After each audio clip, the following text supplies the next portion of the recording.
హల్లెలూయా. మనం ఉన్న దినాలు అంత్య దినాలు. ఈ అంత్య దినాల్లో మనుషుల్లో ఎలాంటి మార్పులు వస్తాయి?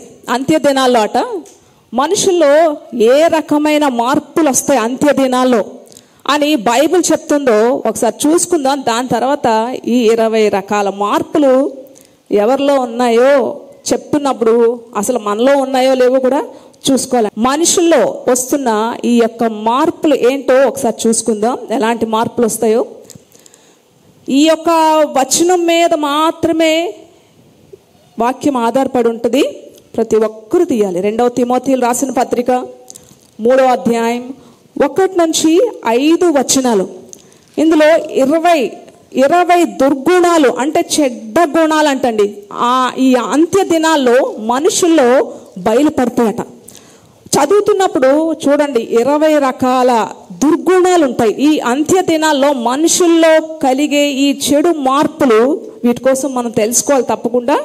2వ తిమోతి రాసిన పత్రిక 3వ అధ్యాయం 1 నుంచి 5 వచనాలు ప్రతి ఒక్కరూ లెక్క పెట్టండి కావాలంటే చదువుతున్నప్పుడు. చదువుతారని.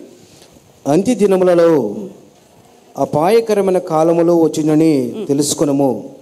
ఏలైనగా మనుషులు స్వార్థప్రియులు, ధనాపేక్షులు, బెంగములాడేవారు, అహంకారులు, దూషకులను, తల్లిదండ్రులకు అవిధేయులు, కృతజ్ఞత లేని అపవిత్రులు, అనురాగరహితులు, అతిద్వేషులు, అపవాదకులు, అజితేంద్రులు, క్రూరులు, సజ్జన ద్వేషులు, ద్రోహులు, మూర్ఖులు, గర్వాంధులు, దేవుని కంటే సుఖానుభవమును ఎక్కువగా ప్రేమించువారు, పైకి భక్తి గల వారి వలె ఉండి దాన్ని శక్తిని ఆశ్రయించిన వారై ఇందురు. ఇట్టి వారికి విముఖుడై ఉండుము. చాలండి, చదువు గుర్తుంది కదండి. నేను మళ్ళీ ఎప్పుడు అడిగినా ఇందులో మీరు చెప్పాలి, అందుకనే జాగ్రత్తగా ఇంటికి వెళ్ళాక కూడా చదువుకోండి. ఈ వాక్యంలో 20 రకాల మనుషులు ఈ అంత్యకాలంలో ఉంటారట. ఎన్ని రకాలండి? 20 రకాల మనుషుల యొక్క మనస్తత్వాల కోసం పౌలు గారు తిమోతికి రాస్తూ అంత్య దినాల్లో ఇలాంటి మనస్తత్వం కలిగిన మనుషులు ఉంటారు కనుక వీరికి విముఖుడవై ఉండు అని చెప్పి పౌలు గారు తిమోతిని హెచ్చరిస్తూ మనల్ని కూడా హెచ్చరిస్తున్నాడు. ఈ అంత్యకాలంలో 20 రకాల మనస్తత్వాలతో బయలుపడతాట మనుషులందరూ కూడా. ఈ చివరి దినాల్లో ఉంటున్న మనము సరిచేసుకోవాలి.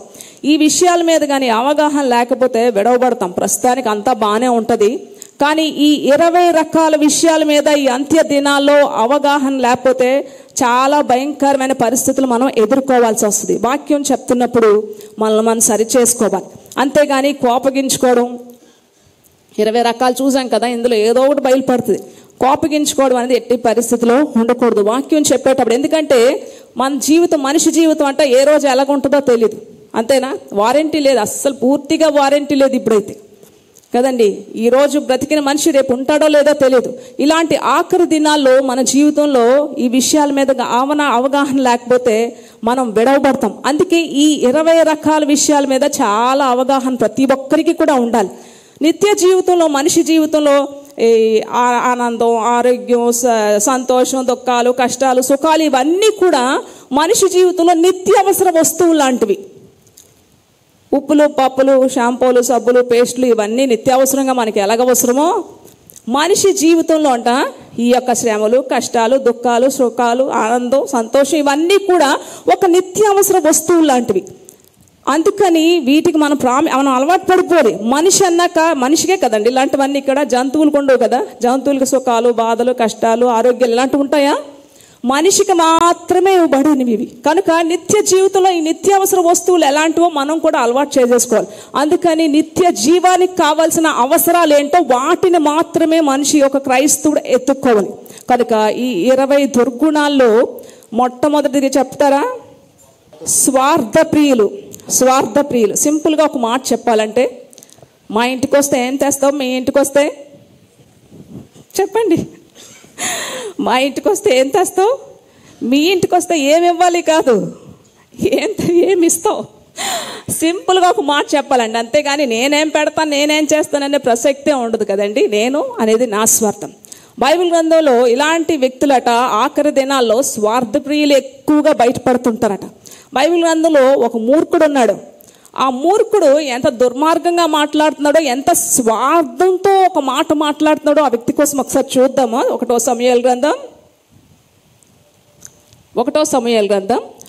సమూయేలు గ్రంథం తీసి రెడీగా ఉంచుకోండి. 25వ అధ్యాయం 11వ వచనం చూస్తే ఇక్కడ ఒక భయంకరమైన స్వార్థప్రియుడు మాట్లాడుతున్న ఈ మాట ఒకసారి చూద్దాం.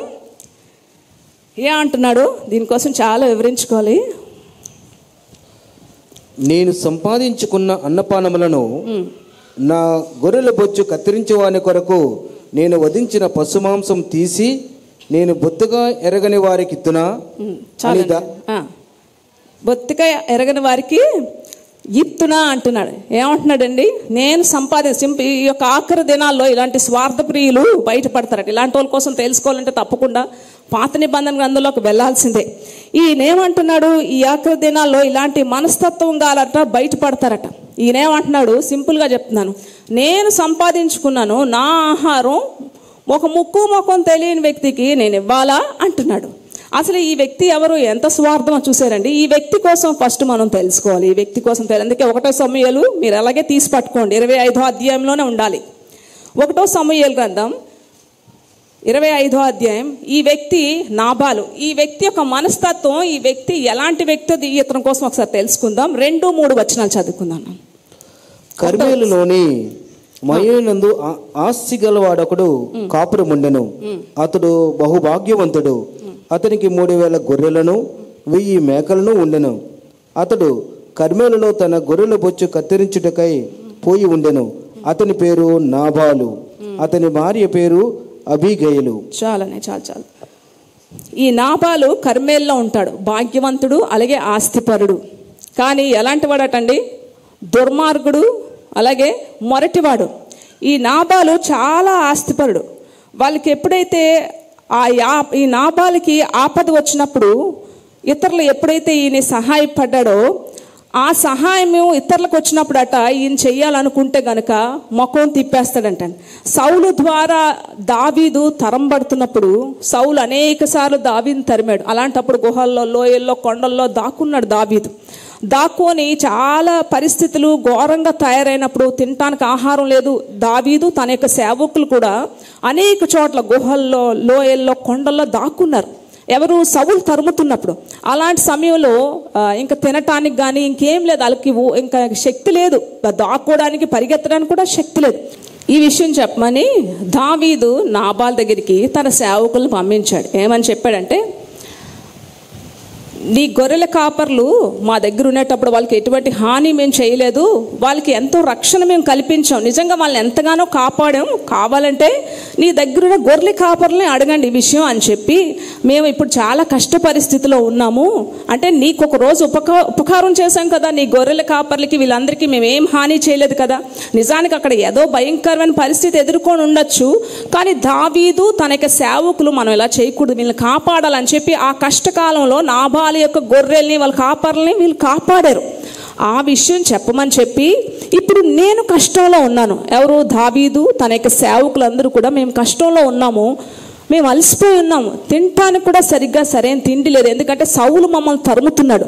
ఇలాంటి క్లిష్ట పరిస్థితిలో దయ్యుంచి మా ఉపకారాన్ని ఒకసారి జ్ఞాపకం చేసుకొని, నాబాలు నువ్వు ఎంత ఇవ్వగలిగితే అంత, నువ్వెంత హెల్ప్ చేయగలవో, నా సేవకులు మేము ఆకలితో ఉన్నాం, సరైన ఆహారం లేదు, అలసిపోయి ఉన్నాం, కనీసం నడవడానికి కూడా మాకు శక్తి లేదు, ఎంత ఇవ్వగలవో అంత మా మీద దయ చూపించు అని చెప్పి ఎంతో మర్యాదగా చాలా మంచిగా దావీదు సేవకుల ద్వారా ఈ కబురు పంపించి ఇంత మర్యాదగా చెప్పితే, ఈ మూర్ఖుడు ఎలా మాట్లాడుతున్నాడో మళ్ళీ ఒకసారి చూద్దామండి. అదే అధ్యాయంలో 10-11 వచనాలు చూద్దాం. ఈ మూర్ఖుడు మాటలు చూడండి ఎలా ఉన్నాయి, కృతజ్ఞత లేకుండా ఎంత కఠినంగా మాట్లాడుతున్నాడో చూద్దాం. 10-11 వచనాలు.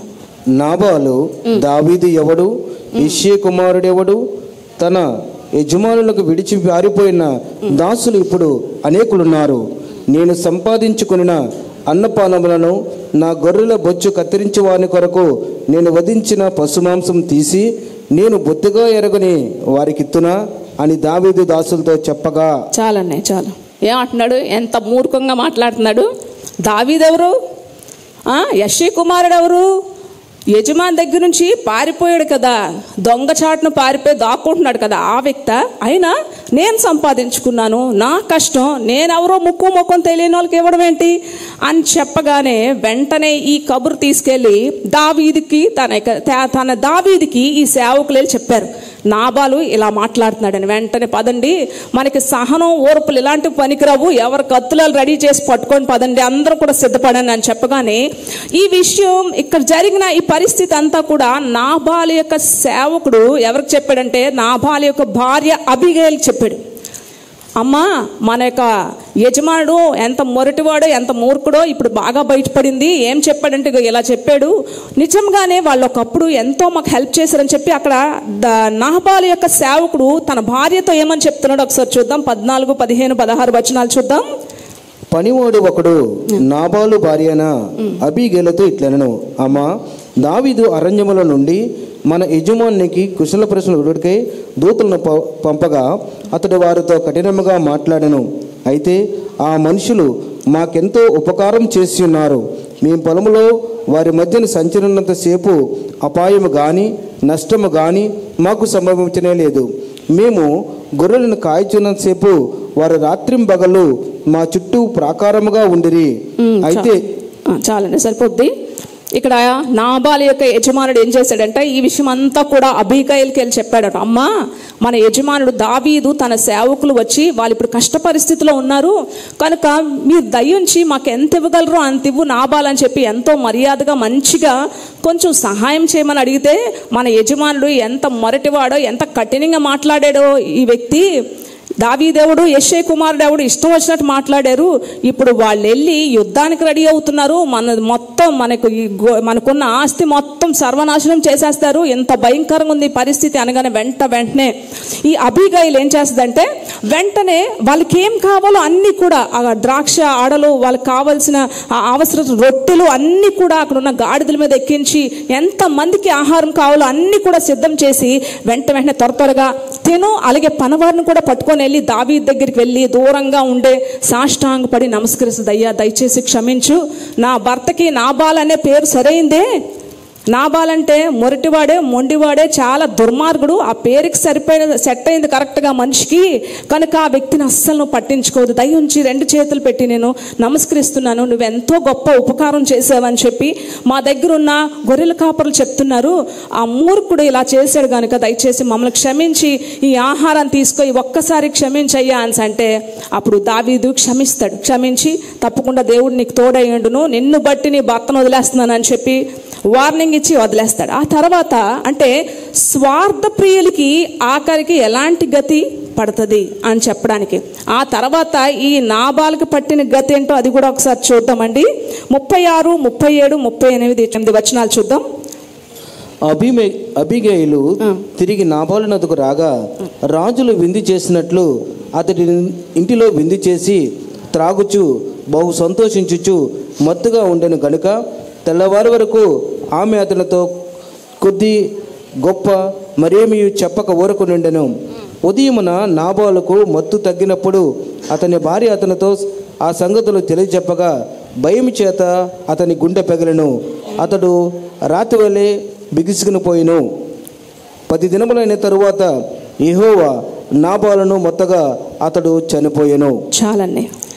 స్వార్థ ప్రియులు అంత్య దినాల్లో స్వార్థ ప్రియులకి పట్టే గతి. స్వార్థ ప్రియులు అంటే ఇప్పుడు పర్లేదులే, తర్వాత ఎప్పుడో క్షమాపణ అడిగితే దేవుని రాజ్యంలోకి వెళ్ళిపోదా, లేదు, స్వార్థ ప్రియులకి ఆఖరిలో పట్టే గతి ఇది.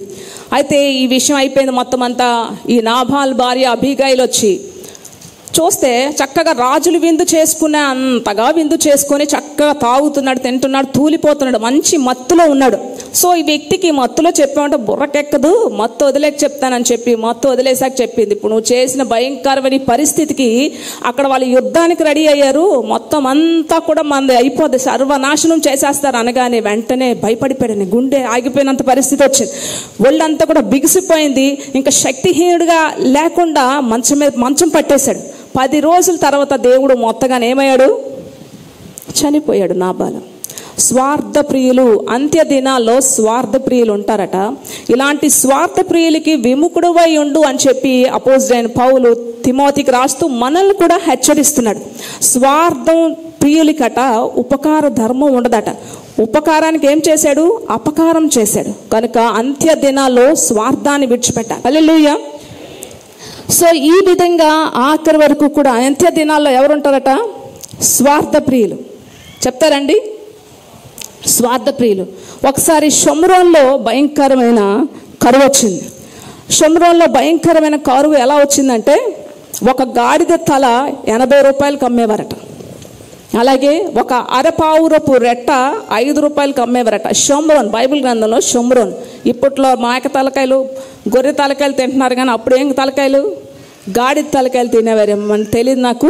సో ఒక గాడిద తలకాయ 80 రూపాయలకు అమ్మేవారట. అరపావురపు రెట్ట 5 రూపాయలకు అమ్మేవారట. ఇంకా దారుణంగా చెప్పుకోవాలంటే, ఒక ఇద్దరు స్త్రీల్లో ఒక స్త్రీ అట, రాజు ఆ యొక్క మిద్ది మీద నడుస్తూ ఉంటే ఆ స్త్రీ అరుస్తుంది రాజుగారి దగ్గరికి, అయ్యా మాకు సహాయం చేయి, మాకు సహాయం చేయి అంటే, నాకు దేవుడు సహాయం చేయలేదు, నేను ఎలాగమ్మా సహాయం చేస్తానని చెప్పి రాజు అంటున్నప్పుడు, అంతకీ నీ పరిస్థితి ఏంటి, ఎందుకు ఇలాగ అరుస్తున్నావు అంటే, ఆమె ఏమని చెప్తుందంటే, ఈ కరువు భరించలేక నిన్నటి దినం మేమిద్దరం మాట్లాడుకున్నాం, నిన్నటి దినం నీ పిల్లని వండుకుందాం, రేపటి దినం నా పిల్లని వండుకుందాం అని చెప్పుకున్నాం, అలాగే నా పిల్లని ఇస్తే నిన్నటి దినం వండుకొని తినేసాము, ఈ రోజు నీ పిల్లని తీసుకురా అని అంటే ఆ పిల్లని దాసేసింది, దీనికి ఏం చేయమంటావు అని. ఆ పిల్ల చచ్చిపోయాడు, ఆ పిల్లని మాత్రం దాసేసుకుంది అని అంటే, ఆ మాటలు విని బట్టలు చింపుకొని ఏడుస్తాడు రాజు.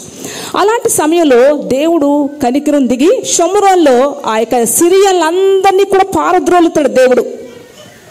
ఆ సమయంలో అక్కడ నలుగురు కుష్ఠరోగులు ఏం చేశారంటే, షోమ్రోన్లో ధైర్యం చేసి ఆ నలుగురు కుష్ఠరోగులు షోమ్రోన్లోకి, ఆ గుడారాల్లోకి వెళ్ళి అక్కడ కొంత ఆహారాన్ని అది తీసుకుంటారు. చూద్దాం ఒకసారి.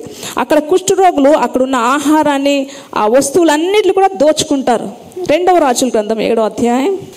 ఈ భయంకరమైన కరువులో ఎవరికి తెలియకుండా చూడండి, ఈ షోమ్రోన్లో ఇంత ఆహారం, ఆ యొక్క సిరియన్లు అందరూ వెళ్ళిపోయాక అక్కడున్న, చెప్తాను నేను, ఒకసారి ఆలకించండి. షోమ్రోన్లో అక్కడున్న ఆ సిరియన్లు ఏం చేస్తారంటే, దేవునికి భయానికి భయపడి వాళ్ళకి వెండి బంగారం వస్తువులు ఆస్తులు అన్నీ కూడా గుడారాల్లో వదిలేసి, ఆహారాన్ని కూడా వదిలేసి వీళ్ళు పారిపోతారు సిరియన్లు.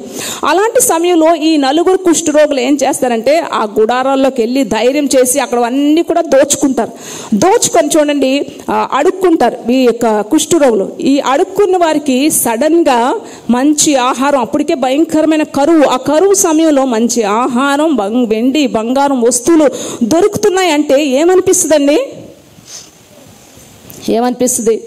అమ్మా మన నలుగురు ఎవరికి చెప్పకూడదు, ఎందుకంటే ఇక్కడ చాలా కరువులో ఉంది, ఎప్పుడు మనకి మంచి రోజులు వస్తాయో తెలియదు కనుక మన నలుగురమే చూసాం కాబట్టి మన నలుగురం పనిచేసుకుందాం, మన నలుగురం వీటిని దోచుకొని వెళ్ళి జాగ్రత్తగా కొద్ది రోజులైనా మనం బ్రతకగలం, అసలే మనం అడుక్కుంటున్నాము, మనకి ఎవరు తెచ్చిపెట్టే పరిస్థితి లేదు, సో ఎవరికి చెప్పద్దు, మన నలుగురం కూడా ఇవి దోచుకొని వెళ్ళిపోయి మనం బ్రతకచ్చు కొద్ది రోజులు, కనుక ఈ విషయం ఎక్కడ చెప్పగానే చెప్పాలి. వీళ్ళే అడుక్కుంటున్న వాళ్ళు, కానీ వీళ్ళు ఎలాంటి మనస్తత్వంతో, ఎలాంటి స్వార్థాన్ని విడిచిపెట్టి నిస్వార్థకులుగా తయారయ్యారో ఇప్పుడు చూద్దాం. ఇది 2వ రాజుల గ్రంథం 7వ అధ్యాయం 3 నుంచి 10 వచనాలు చూద్దాం. వీళ్ళు ఏమని మాట్లాడుకుంటున్నారు, ఈ కుష్ఠరోగుల యొక్క ఆలోచన విధానం ఎలా ఉందో చూద్దాం. 2వ రాజుల గ్రంథం 7వ అధ్యాయం 3 నుంచి 10 వచనాలు. అప్పుడు పట్టణపు గుమ్మమునొద్ద 4 కుష్ఠరోగులుండగా వారు ఒకరినొకరు చూచి, మనము చచ్చిపో వరకు ఇచ్చటి ఎందుకు కూర్చునవలను, పట్టణము లోపలికి పోదుమనుకుండిమా, పట్టణమందు క్షమము ఉన్నందున అచ్చటి చచ్చిపోదుము, ఇచ్చట ఊరక కూర్చునను ఇచ్చటను చచ్చిపోదుము, పదండి సిరియల దండుపేటలోనికి పోదుము రండి, వారు మనం బ్రతుకునిచ్చినా బ్రతుకుదుము, మనల్ని చంపినా చెత్తము అని చెప్పుకొని సంధ్య చీకటి యందు సిరియల దండుపేటలోనికి పోవాలని లేచి సిరియల దండు వెలుపలి భాగమునద్దకు రాగా అతడు ఎవరునూ కనబడకపోయేరే. యెహోవా రథముల ధ్వనియు గుర్రముల ధ్వనియు గొప్ప సమూహముల ధ్వనియు సిరియల దండునకు విడనబట్లు చేయగా వారు మన మీదకు వచ్చుటకై ఇజ్రాయేలు రాజు హిత్తీయుల రాజులను ఐగుప్తుల రాజుకును బతిమిచ్చి ఉన్నాడని సిరియన్లు ఒకరితోనొకరు చెప్పుకొని లేచి తమ గుడారములనైనను గుర్రములనైనను గాడిదలనైనను దండుపేటలను వాటినైనను ఏమియు తీసుకొనకయే తన ప్రాణములు రక్షించుకున్నటకు చాలననుకొని సంధ్య చీకటి ఉన్నట్టుగానే పేట విడిచి పారిపోయి ఉండిరి. కాబట్టి ఆ కుష్ఠరోగులు దండుపేట వెలుపలి భాగములకు యొక్క గుడారములకు చొచ్చి భోజనపానములు చేసి అచ్చట నుండి వెండి బంగారములను బట్టలను ఎత్తుకుని పోయి దాచిపెట్టి తిరిగి వచ్చి మరి ఒక గుడారంలో తెచ్చి అచ్చటి నుండి సొమ్ము ఎత్తుకుని పోయి దాచిపెట్టిరి. వారు, మనము చేయనిది మంచి పని కాదు, నేటి దినమున శుభవర్తమానము గల దినము, మనము ఊరకొని నెల తెల్లవారి వరకు మనం ఇచ్చట నిండి నెలలా ఏదైనా ఒక అపాయము మనకు సంభవించవు కనుక మనము వెళ్ళి రాజు ఇంటి వారితోనూ ఆ సంగతి తెలియజెప్పుదాం రండని ఒకరితోనొకరు చెప్పుకొని. చాలని సరిపోతుంది, చెప్పింది మొత్తం అర్థమైంది కదండి. సో ఈ నలుగురు కుష్ఠరోగులు ఏం చేశారంటే మనమే సంపాదించుకొని మనమే వెళ్ళిపోదాం అనుకోలేదు. కానీ ఏం చేస్తుందంటే అక్కడ అంతఃపురంలో రాజు ఇంటివారు అలాగే అక్కడ ఉన్న ప్రజలందరూ కూడా పస్తులతో ఉంటే మనం స్వార్థంగా ఆలోచించుకొని మనకి సంపాదించుకొని వెళ్ళిపోతామా అని చెప్పి, ఇలా కాదు, మనం వెళ్ళి ఎవరికి చెప్దాం, రాజు ఇంటి వారికి అక్కడున్న ప్రజలందరికీ కూడా చెప్దాం. వీళ్ళు అనేకుల దగ్గర చేయి చాపేవారైనా సరే, వీళ్ళే అడుక్కున్నవారైనా సరే, దేవుడు వీరికి ఉపకార ధర్మాన్ని పుట్టించాడండి. ఏం చేశారు? అనేకుల దగ్గర చేయి చాపేవారే ఈరోజు అనేక మందికి ఉపకారంగా, అనేక మందికి ఆహారం ఎక్కడుందో చూపించేవారుగా తయారయ్యారు. హల్లెలూయా. స్వార్థాన్ని విడిచిపెట్టారు. ఎవరు? వీళ్ళు అడుక్కునే వాళ్ళు. వీళ్ళకే లేదు, కానీ మనం ఒక్కలమే బాగుపడిపోతామా, మనం ఒక్కలమే తినేస్తామా అని చెప్పి పేదవారు, అడుక్కునేవారు, కుష్ఠరోగులు ఏం చేశారండి, రాజు ఇంటి వారు అందరూ పస్తులతో ఉంటే మనం ఇంత స్వార్థంగా ఆలోచించి మనమే అన్ని సంపాదించుకొని వెళ్ళిపోతామా? ఇది మంచి పని కాదు. ఈ రోజు మంచి దినం, ఈరోజు విడుదల ఇచ్చిన దినం కనుక మనం కూడా వాళ్ళకి చెప్తే వాళ్ళు కూడా ఇక్కడున్న ఆహారాన్ని తింటారు, ఇక్కడున్న వస్తువులు తీసుకొని వాళ్ళు కూడా కొద్ది రోజులు బ్రతకడానికి అవకాశం ఉంటుందని చెప్పి, పదండి మనం రాజు దగ్గరికి వెళ్ళి చెప్దాం మన నలుగురు అని చెప్పి నలుగురు కూడా వాళ్ళకి స్వార్థాన్ని విడిచిపెట్టి ఉపకార ద్వారం చేయడం మొదలు పెట్టారండి. హల్లెలూయా, హల్లెలూయా. సామెతల గ్రంథంలో ఒక మంచి మాట ఉంటుంది, వెదజల్లి ఇచ్చేవాడట అభివృద్ధి, వెదజల్లి ఇచ్చేవారట అభివృద్ధిలోకి వస్తారట. 11:24 చూద్దాం. సామెతల గ్రంథం. నిస్వార్థపరులు, వీళ్ళందరూ కూడా నిస్వార్థపరులు. అభివృద్ధిలోకి నువ్వు రావాలంటే ఏం చేయాలి? సామెతల గ్రంథం 11:24 వెదజల్లి అభివృద్ధి పొందేవారు కలరు. చాలా వెదజల్లి అభివృద్ధి వారు పొందిన వారు కలరట. ఈ దినాల్లో మనుషుల దగ్గర ఎలా లాగాలి, ఎలా దోచుకోవాలని చూస్తారు, కానీ ఎలా లాగాలి, మనిషి దగ్గర నుంచి ఎలా లాగాలి, ఎలా దోచుకోవాలి, ఎలాగ మనం తీసుకోగలం అని ఆలోచిస్తారు, కానీ మనం ఎలాగ వాళ్ళకి మేలుకరంగా ఉండగలం అని ఆలోచించేవారు ఈ అంత్య దినాల్లో లేరు. కనుక ఈ అంత్య దినాల్లో ఏం విడిచిపెట్టాలి? స్వార్థాన్ని విడిచిపెట్టాలి. స్వార్థ ప్రియులు. మొట్టమొదటిది 20 రకాల దుర్గుణాల్లో ఈ అంత్య దినాల్లో మనుషుల్లో వస్తున్న మార్పుల్లో మొట్టమొదటిది స్వార్థ ప్రియులు. స్వార్థ ప్రియులకి ఆఖరికి పట్టేది మరణమే అని బైబిల్ ఎంతగానో స్పష్టంగా తెలియపరుస్తుంది. ఇప్పుడు రెండో పాయింట్కి వెళ్ళిపోదాం. రెండోది ఏంటండి? లవర్స్ ఆఫ్ మనీ, ధనాపేక్ష. ధనాపేక్ష అనే ఈ 20 రకాల్లో ఈ రెండో రకం మరి ఇది రాసి ఉంది బైబిల్లో, కనుక నేను చెప్పాల్సి ఉంటుంది. కనుక ప్రతిసారి డబ్బు కోసమే చెప్తున్నారు ఏంటండి అని అనుకోకూడదు. ఈ రెండో రకం మాట ధనాపేక్ష. ఈ అంత్య దినాల్లో పౌలు గారు చెప్తున్నారు అనేక మంది ధనాపేక్ష కలిగి ఉంటారట. రెండో రకం మాట ధనాపేక్ష. ఇది చాలా డేంజర్.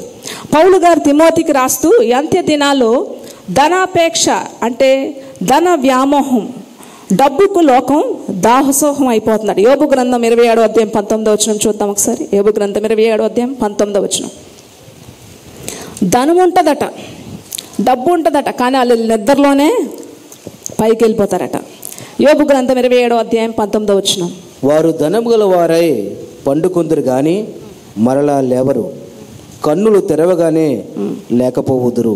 అంతే. చూసారా? ఇవన్నీ నేను చెప్పినవి కాదు, బైబిల్లో ఎంతగా రాసున్నాయో చూడాలి. ఇవన్నీ వారు ధనము గలవారే పండుకుంటారు, కానీ వాళ్ళు మళ్ళీ నిద్రలోనే పోతారు, తిరిగి లేవరు. ఒక లోకమంతా సంపాదించుకొని తన ప్రాణాన్ని పోగొట్టుకుంటే ఏం లాభం? అంతే కదా. లోకమంతా డబ్బు ఆస్తి సంపాదించుకొని ఆ రాత్రి చచ్చిపోతే ఏం లాభం? ఇవన్నీ ఎందుకు ఆలోచించరు? ఇవన్నీ ఆలోచించాలి. అందుకనే ఈ యొక్క ధనాపేక్ష అనేది విడిచిపెట్టాలి. ఒక అమ్మాయి ఒక చిన్న అమ్మాయి క్యాసిడా రోడ్రిక్ అని చెప్పి ఆమె యొక్క ఫ్యాషన్ డిజైనర్, ఫ్యాషన్ బ్లాగర్ ఆయన. అయితే ఆమె చనిపోతూ ఆ యొక్క కడుపు క్యాన్సర్తో ఆమె చనిపోతూ ఆఖరి మాటలు ఏమని రాసిందంటే, ఆఖరిగా ఏం చెప్పిందంటే, ఆస్తులు సంపదలు అన్నీ నేను సంపాదించాను. నేను నాది లగ్జరీ లైఫ్. ఆ అమ్మాయి చెప్తుంది, ఆమె ఫ్యాషన్ డిజైనర్, ఆమె చాలా ధనవంతురాలు. ఆమె చనిపోతూ ఆఖరి మాటలు చెప్తుంది. క్యాన్సర్తో 4వ స్టేజ్తో ఆమె చనిపోతూ చెప్తున్న మాట ఏంటంటే, ఈ లోకంలో నేను అన్నీ సంపాదించాను. మంచి మంచి కాస్ట్లీ డ్రెస్సులు నా దగ్గర ఉన్నాయి, బ్యాగ్స్ ఉన్నాయి, షూస్ ఉన్నాయి. అలాగే ఫ్లైట్లో నేను ప్రపంచంలో ఎక్కడికి వెళ్ళాలన్నా వెళ్ళగలను. నేను కోట్ల రూపాయలతో కట్టుకున్న బంగ్లా ఉంది, బంగ్లా ఇంటి ముందు పెద్ద కారు ఉంది, నాకు అన్ని సౌకర్యాలు, విలాసవంతమైన విల్లాస్ ఉన్నాయి, ఆస్తులు ఉన్నాయి, విపరీతంగా ఆస్తులు ఉన్నాయి. కానీ ఈరోజు నేను ఒక ట్విన్ సైజ్ బెడ్ మీద హాస్పిటల్లో జీవోత్సవంలో పడున్నాను. నేను ఏ విధమైన అవేవి ఇప్పుడు నాకు హెల్ప్ చేయవు, అవేవి నాకు ఇప్పుడు సహాయం చేయవు. నా కారు నాకు సహాయం చేయదు, ఆ యొక్క బంగ్లా సహాయం చేయదు, నాకున్న ఆ కాస్ట్లీ బట్టలే కానీ, నా డబ్బు కానీ ఏది నాకు ఈరోజు సహాయం చేయదు. ఈరోజు నేను ఒక చిన్న బెడ్ మీద హాస్పిటల్లో ఎక్కడో మూలన జీవోత్సవంలో రేపో ఎల్లుండో చచ్చిపోతాను మరణ ఆ పడకలో నేను పడుకొని ఉన్నాను. ఏది నాకు ఈరోజు నాకు సహాయం చేయదు. ఆఖరికి మనిషి చనిపోతే ఏది మనతో రాదు, కానీ దేవుడు మాత్రమే మనతో ఉంటాడు ఆఖరికి అని చెప్పి ఒక మంచి మాట చెప్పి ఆమె చచ్చిపోయిందండి. ఆమె యొక్క మాటలు ఎంతో ఆలోచింపజేస్తాయి. అన్నీ ఉన్నాయి కానీ, అన్నీ సంపాదించాను కానీ నా జీవితంలో ఏవి నాకు మేలుకరంగా లేవు అని చెప్పి ఆమె ఆఖరికి చనిపోయిందండి. కనుక ధనాపేక్ష లేని వారే మనమాట కలిగిన దాంతోనే సంతృప్తి కలిగి ఉండాలట. ఒకసారి అమెరికాలో ఏం జరిగిందంటే, 8 మంది 1923లో అత్యంత సంపన్నులైన 8 మంది ధనవంతులు, 8 మంది ధనవంతుల యొక్క ధనం అమెరికా యొక్క ధనంతో పోల్చుకుంటే చాలా ఎక్కువ. 1930 నాటికి ఏమైందంటే ఆర్థిక మాంద్యం దెబ్బతినడం వల్ల ఏం జరిగిందంటే 8 మంది సంపన్నుల్లో కూడా 2 దివాలా తీశారు. ఒకరు ఏం చేశారంటే పిచ్చో పెట్టిందట ఒకరికి, ఇంకొక 2 జైలు పాలైపోయారు, ఇంకొక 3 ఏం చేశారు, ఇంకో 3 ఆత్మహత్య చేసుకున్నారు. వీళ్ళందరూ కూడా అమెరికాలో గొప్ప సంపన్నులు, డబ్బున్నోలే. అమెరికా అక్కడున్న డబ్బు కన్నా ఆస్తి కన్నా వీళ్ళ ఆస్తి ఎక్కువట. అయితే వీళ్ళందరూ జీవితాలు ఆఖరికి ఇలా దివాలా తీసేయండి, భూమి మీద లేకుండా అయిపోయారు. ఎవ్వరూ లేరు, 8 మంది లేరు. అయితే ఇంకా గొప్ప విషయం ఏంటంటే వీళ్ళందరూ ఒకప్పుడు గొప్ప విశ్వాసులట. ఎప్పుడైతే ధనానికి మొదటి స్థానం ఇచ్చారో వీళ్ళు దివాలా తీయడం మొదలుపెట్టారు, దేవునికి దూరం అయిపోయారు, లోకం మీద లేకుండా అయిపోయారు. అందుకనే ధనము సంపాదించాలని ఆశ రాగానే దాన్ని విడిచిపెట్టాలట. అది పక్షిలాగా రెక్కలు వచ్చి ఎగిరిపోద్దట. అందుకే ధనాపేక్షని విడిచిపెట్టాలి. ధనాపేక్ష సమస్త కీళ్ళకి మూల కారణం. కనుక వారి యొక్క జీవితం సుఖాంతమా దుఃఖాంతం అండి? సుఖాంతం. అనేక మంది ఈరోజు చెప్తున్నారు, అనేక మంది ఏమీ మా వెంట రాదు, ఆఖరికి మేము అలాగే వెళ్ళిపోవాల్సిందే, 2 చేతులతో వెళ్ళిపోవాల్సిందే. అలెగ్జాండర్ చక్రవర్తి చెప్తున్నాడు, అన్ని సంపాదన ఆఖరికి వెళ్ళిపోయినప్పుడు ఆ కాఫిన్ బాక్స్లో అంటాడు లాస్ట్లోనే ఏంటంటే నా 2 చేతులు కూడా పైకి పెట్టి ఊరేగించి తీసుకెళ్ళండి అంటాడు అలెగ్జాండర్ చక్రవర్తి. ఎవరండి? ప్రపంచంలో ఆస్తులన్నీ చాలా సంపాదించాడు, కానీ నేను చనిపోయినప్పుడు మాత్రం 2 చేతులను పైకి పెట్టి ఊరేగించి తీసుకొని వెళ్ళి సమాధి చేయండి అని చెప్తాడు. ఎందుకు అలా చెప్పాడు తెలుసా అండి?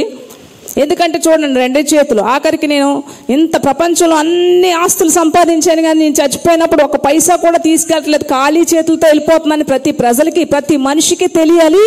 అందుకనే నా 2 చేతులు పైకి ఇలా 2 పెట్టి ఊరేగించి తీసుకెళ్ళండి అని చెప్పాడంటే. కనుక ధనాపేక్ష సమస్త కీళ్ళకి మూల కారణం. మొదటిది ఏంటండి? స్వార్థప్రియులు. రెండోది ధనాపేక్ష.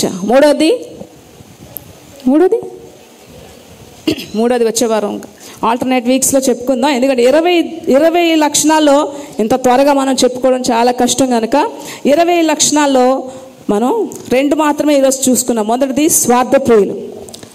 స్వార్థప్రియులు, రెండవది ధనాపేక్ష. ఈ ధనాపేక్ష వెనకాతల పరిగెట్టిన బైబిల్ గ్రంథంలో అనేక మంది ఆఖరికి ఏం సంపాదించుకున్నారు? గెహజీ ధనం వెనకాతల పరిగెట్టాడు, కానీ ఆఖరికి భయంకరమైన కుష్ఠరోగం సంపాదించుకున్నాడు. అలాగే బిలాము మాట విని ఇజ్రాయేలీ ప్రజల్ని దూషించడానికి, ఇజ్రాయేలీ ప్రజల్ని శపించడానికి బిలాం వెళ్ళి ఏం చేశాడండి? ఇజ్రాయేలీ ప్రజల్ని బిలాం శపించడానికి వెళ్ళాడట. కానీ దేవుడు ఆ యొక్క శాపాన్ని ఆశీర్వాదకరంగా మార్చేశాడు. ఈ బిలాంని ఖడ్గంతో చంపేశారు. అలాగే వెండి నాణాలకి లోకరక్షకుడైన యేసు ప్రభుని అమ్మేయాలనుకున్నారు ఎవరు? యోధ. కానీ ఆఖరికి భయంకరమైన మరణం. ఇలా చెప్పుకుంటే బైబిల్లో అనేకమైన గుణపాఠాలు దేవుడు మనకు నేర్పిస్తున్నాడు. ధనాపేక్ష ద్వారా అంతం జరిగేది మనకి దుఃఖకరమైంది. కనుక ఇలాంటివి అనేకమైన గుణపాఠాలండి బైబిల్ గ్రంథంలో. అనేక మంది ధనం వెనకాతలు పరిగెట్టిన వాళ్ళందరూ కూడా ఆఖరికి మరణించారు. డబ్బు సంపాదించడం తప్పు కాదు, డబ్బు సంపాదించడం తప్పు కాదు. కానీ ఈ యొక్క డబ్బు ఆపేక్ష కలిగి ఉండడం, అంటే డబ్బు సంపాదించడంలో దేవునికి దూరం అయిపోయి డబ్బు ఆపేక్ష కలిగి ఉండడం అనేది పాపమట. డబ్బు సంపాదించడం అనేది తప్పు కాదు. ఎందుకంటే డబ్బు లేకపోతే మనకి ఏ పని అవ్వదు. కానీ దాని ఆపేక్ష, అంటే ధనం మీద ఆపేక్ష ఎప్పుడైతే కలుగుతుందో దేవునికి దూరం అయిపోతాం. కనుక అది పాపం, అది తప్పని బైబిల్ ఎంతో స్పష్టంగా మనకు తెలియపరుస్తుంది. కనుక ఫస్ట్ ఇది స్వార్థ ప్రియులు, రెండవది ధనాపేక్ష. ఇంకా ఎక్కడ నుంచి 18 ఉన్నాయి దుర్గుణాలు. అవి ఆల్టర్నేట్ వీక్స్లోని ఎలాగైనా కంప్లీట్ చేద్దాం. మోకాళ్ళ మీదకి వెళ్దాం, ప్రతి ఒక్కరు కూడా త్వరగా మోకాళ్ళ మీదకి వెళ్దాం.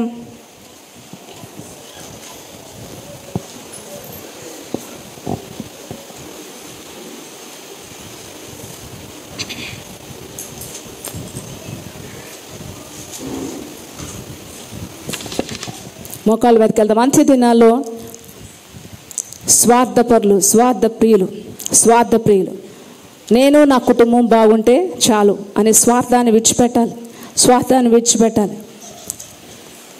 ఇవన్నీ 20 రకాల దుర్గుణాలు. పౌలు భక్తుడు తిమోతికి రాస్తూ, ఇలాంటి వ్యక్తులు గట దూరంగా ఉండు, విముఖుడవై ఉండు, ఇలాంటి వ్యక్తులతో నువ్వు సాంగత్యం చేయొద్దని పౌలు తిమోతికి చెప్తూ మనల్ని కూడా హెచ్చరిస్తున్నాడు. ఇలాంటి వ్యక్తులతో అసలు సాంగత్యం చేయకూడదట. ధనాపేక్ష ఎవరికి ఉంటుందో వాళ్ళతో సాంగత్యం చేయకూడదు. అలాగే స్వార్థ ప్రియులు ఎవరెవరైతే ఉన్నారో వాళ్ళతో సాంగత్యం చేయకూడదు.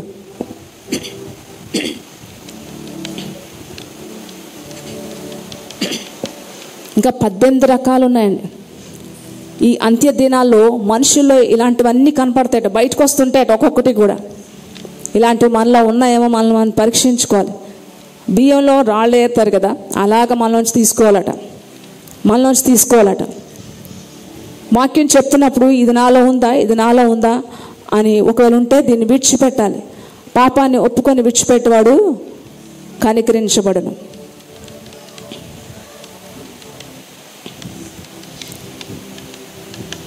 ధనము బలము కాదయ్యా, అందచందం కాదయ్యా, పరువు ప్రతిష్ట కాదయ్యా, నీవు నాలో చూసినది. దిక్కులేని వాణ్ణని, దీన స్థితిలో ఉన్న వాణ్ణని, పెంట మీద ఉన్నా నన్ను ఎత్తుకున్నావు. ఇంతకన్నా ఏముందయ్య నాకర్థం కాదయ్యా, ఇంతకన్నా ఏముందయ్య నాకర్థం కాదయ్యా. జీవితాంతం నీ కౌగిలిలో నీలయ్యా, ఊపిరిపోతానయ్యా. నా మీద నీవు చూపు ప్రేమకైనా కళ్ళు చెమ్మగిల్లయ్యా. నా మీద నీవు చూపు ప్రేమకైనా కళ్ళు చెమ్మగిల్లయ్యా. నాలో ఏముందయ్యా నాకర్థం కాదయ్యా, నాలో ఏముందయ్యా కాదయ్యా. జీవితాంతం నీ కౌగిలిలో నీదయ్యా, ఊపిరిపోతానయ్యా.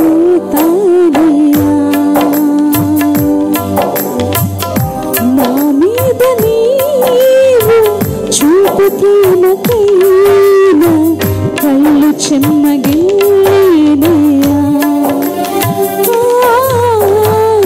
నా మీద నీవు చూపు ప్రేమకైనా కళ్ళు చెమ్మగిల్లయ్యా. కనుక స్వార్థ ప్రియులుగా ఉండకూడదండి. ఈ ఆఖరి దినాలను ఒప్పుకున్నారు కదా, కనుక ఉపకార ధర్మం చేయడం నేర్చుకోవాలి. ఉపకార ధర్మం. ఒక నలుగురు కుష్ఠరోగులు, వాళ్ళకే లేదు, వాళ్ళకే కష్టం, ఇతరుల దగ్గర చేయి చాపి అడుక్కునే బ్రతుకులు వాళ్ళవి. వాళ్ళకి ఉపకార ధర్మం చేయాలనే మనసు వచ్చింది. వాళ్ళకి ఉపకార ధర్మం చేయాలి. అయ్యో మనం ఒక్కరిమే దోచుకొని మనం ఒక్కరిమే కడుపు నింపేసుకుంటే ఎలాగా? అక్కడ రాజు కుటుంబం, అలాగే అనేక మంది ప్రజలు ఆకలితో ఎన్నో రోజుల నుంచి ఉన్నారు. మనం వాళ్ళకు కూడా సహాయం చేయాలి. వాళ్ళకు కూడా ఇక్కడ ఆహారం ఉంది, ఇక్కడ వస్తువులు ఉన్నాయి, చెప్దాం పదండి అని చెప్పి నలుగురు వెళ్ళారండి. నలుగురు వెళ్ళి అంతఃపురంలో ఉన్న ఆ యొక్క సేవకులు చెప్పి, ఇలా పలానా దగ్గర షోమ్రోన్లో సిరియన్లు అందరూ వెళ్ళిపోయారు, వాళ్ళ అన్ని వస్తువులు, డబ్బులు, వాళ్ళ ఆస్తులన్నీ వదిలేసి వెళ్ళిపోయారు, కనుక అక్కడ ఆహారం అది దొరుకుతుందని రాజుకు చెప్పండి అని చెప్పారు. ఇలాంటి ఉపకార ధర్మం ఈరోజు ఉందండి. అడుక్కునే వాళ్ళు భిక్షగాలికి ఉపకార ధర్మం చేయాలి. నిజంగానే ఈరోజు చూస్తే గొప్పవాళ్ళ కంట పేదవాళ్లే ఉపకార ధర్మం చేస్తారండి. లేకపోయినా సరే పేదవాడికే ఇస్తాడు, లేకపోయినా సరే పేదవాడే ₹1 ఇవ్వగలుగుతాడు, కానీ ఉపకార ధర్మం చాలామంది చేయరు. కనుక ఈ ధనాపేక్ష అనేది విడిచిపెట్టాలి ఆఖరి దినాల్లో. అలాగే స్వార్థ ప్రియులుగా ఉండకూడదు. నేను నా కుటుంబం అనే స్వార్థం ఎప్పుడూ ఉండకూడదు. మనం ఇతరులకి ప్రేమించినప్పుడు, ఇతరులకి మనం పెట్టినప్పుడు, అందుకే బైబిల్ గ్రంథంలో ఉంటుంది, నీ కార్యాలే కాదు ఇతరుల కార్యాలు కూడా నువ్వు చూడాలని చెప్పి. కనుక ఈ విషయాల్లో అంత్య దినాల్లో ఇవి నాలో ఉన్నాయా చెక్ చేసుకోవాలి, విడిచిపెట్టాలి.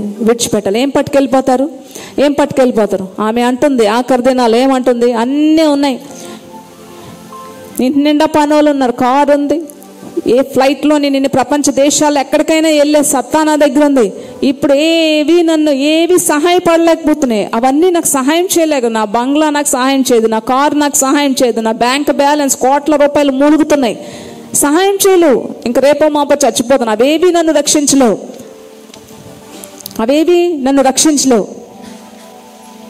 Let God be the centre of our existence. దేవుడే మన ఉనికికి ఆధారం. మనకి దేవుడే మన జీవితాలు, మన బ్రతుకులకి అవసరం అని చెప్తున్నది. దేవుడే మన బ్రతుకులకి ఆఖరికి ఆయన ఒక్కడే మనం రక్షించగలట. కనుక ధనాపేక్ష సమస్త కీడులకి మూల కారణం అట. విడిచిపెట్టాలండి, ధనాపేక్ష విడిచిపెట్టాలి, స్వార్థాన్ని విడిచిపెట్టాలి. ఈ లోకంలో ఎప్పుడు సమస్యలు, కష్టాలు, దీవెనలు, ఆశీర్వాదాలు, అవసరాలు, ఆరోగ్యాలు ఇవన్నీ కూడా మనిషి అన్నాక ఇంక మనం అలవాటు పడిపోవడమే ఈ జీవితానికి. ఇవన్నీ కూడా ఇవి వస్తుంటాయి పోతుంటాయి, కానీ మన పరలోకానికి వెళ్ళడానికి మార్గానికి కావాల్సిన విషయాలన్నీ కూడా మనలో మనం ఏరేసుకోవాలి. కావాల్సినవన్నీ మన లోపల పెట్టుకోవాలి. పరలోకానికి కావాల్సిన విషయాల మీద అవగాహన కలిగి ఉండాలి. కనుక ఈ రోజు నుంచి ఇలాంటి విషయాల మీద నేను విడిచిపెడతాను, దేవుని మహిమకరంగా జీవిస్తాను. మీ అందరి కోసం కూడా అమ్మ ప్రార్థన చేస్తారు. ఒకసారి అమ్మ ప్రార్థన చేస్తారు.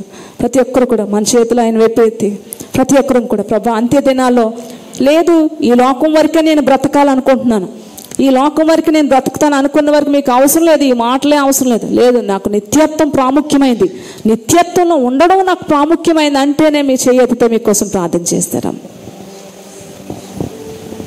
పరిశుద్ధమైన తండ్రి, ప్రేమస్వరూపుడా నీకు వందనాలు. ఏది విత్తుతామో అది కోస్తామని వాక్యం సెలవిస్తుంది.